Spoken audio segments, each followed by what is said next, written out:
ამ ბოლო დროს ძალიან ბევრს საუბრობენ გულწრფელობაზე. და რომელია ორი მთავარი სიტყვა, რომელიც კავშირში არის გულწრფელობასთან.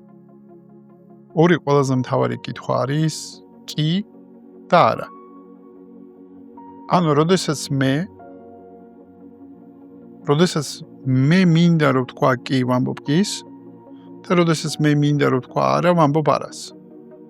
სინამდვილეში კის და არას შორის არის მთელი სამყარო და უმეტესობა პასუხი კომუნიკაციაში, რომელსაც გავცემთ.